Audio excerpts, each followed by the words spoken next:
हम उसी के साथ रहेंगे, अमन के साथ।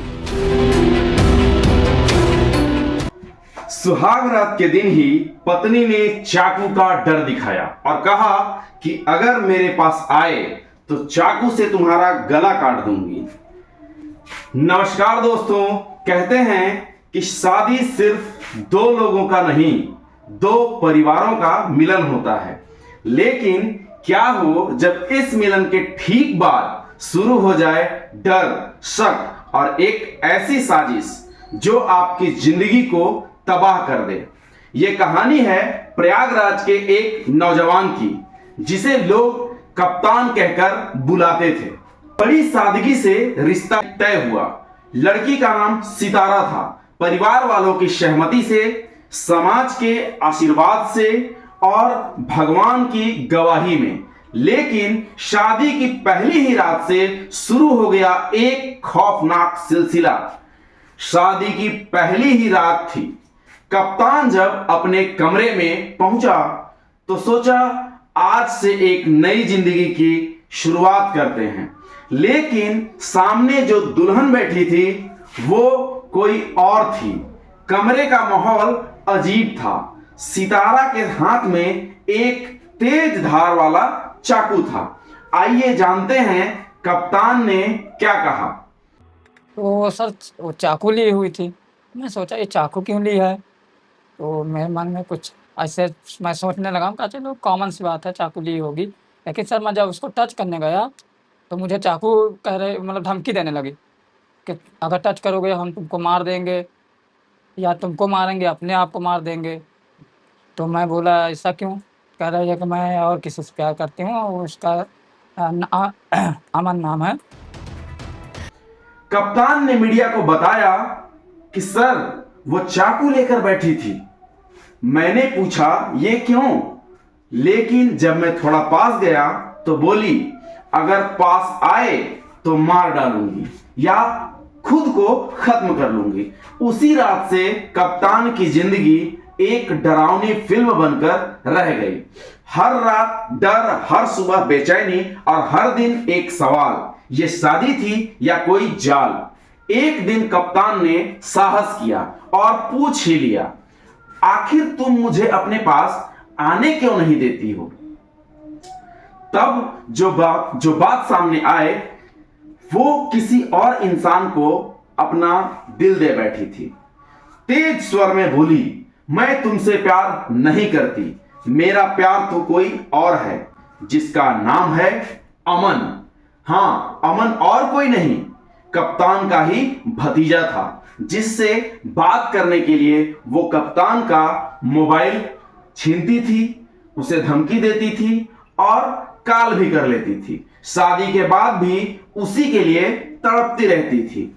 एक दिन सितारा जिद करने लगी कि मुझे केदारनाथ घुमाने लेकर चलो।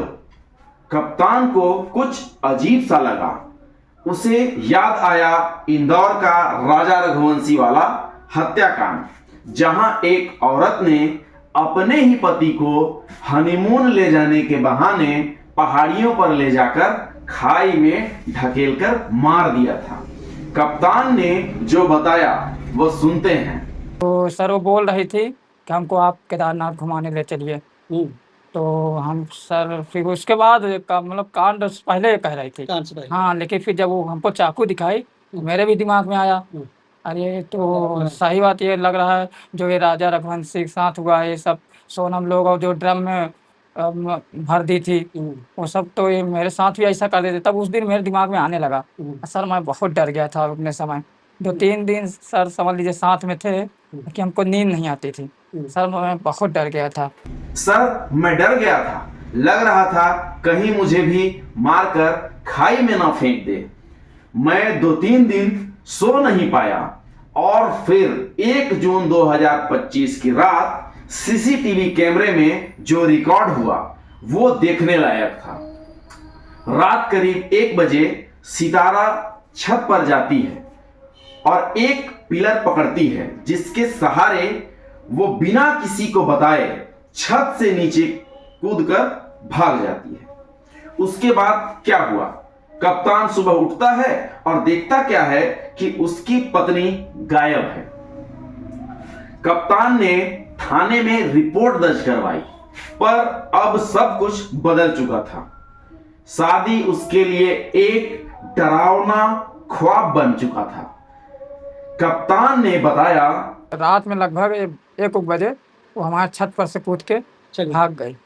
तो आप लोग ने इसकी कंप्लेंट थाने वगैरह में की है? हाँ सर, थाने में कंप्लेन किए हैं, सब कुछ। अब आप शादी के नाम से आपको सर शादी के नाम से समझ लीजिए, मैं सिर्फ शादी जो कोई के मुंह से सुनता हूँ मैं, सर मुझे इतना डर लग रहा है। डर लग रहा है सर यही इतना कांड हो रहा है कि कहीं लड़की मर्डर कर दे रही हैं। हाँ और सर, आपके साथ भी हो? हाँ सर, वही मेरे साथ हो गया तो मैं सर मुझे बहुत डर लग रहा है शादी के नाम से।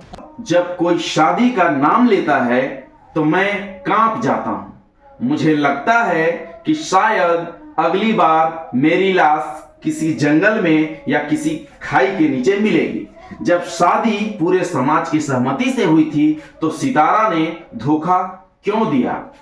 क्या उसकी मंशा पहले से ही कप्तान को बर्बाद कर देने की थी? क्या सिर्फ लड़कियों की शिकायत ही सच होती है? क्या कानून कभी पुरुषों की चीखें भी सुनेगा? शादी जिसे भरोसे, प्यार और सम्मान का नाम दिया गया है, वो अगर साजिश बन जाए तो इंसान जीते जी मर जाता है। कप्तान आज भी जिंदा है, लेकिन उसका भरोसा, उसका दिल और उसका भविष्य सब कुछ मर चुका है। दोस्तों, इस कहानी का अंत कोई सजा नहीं है। इस कहानी का अंत है एक गंभीर सवाल। क्या आज के दौर में लड़के भी सुरक्षित हैं? क्या किसी को मैं डर गया हूं कहने का हक नहीं? सोचिएगा जरूर और अपनी राय कमेंट में जरूर बताइएगा। बहुत बहुत धन्यवाद।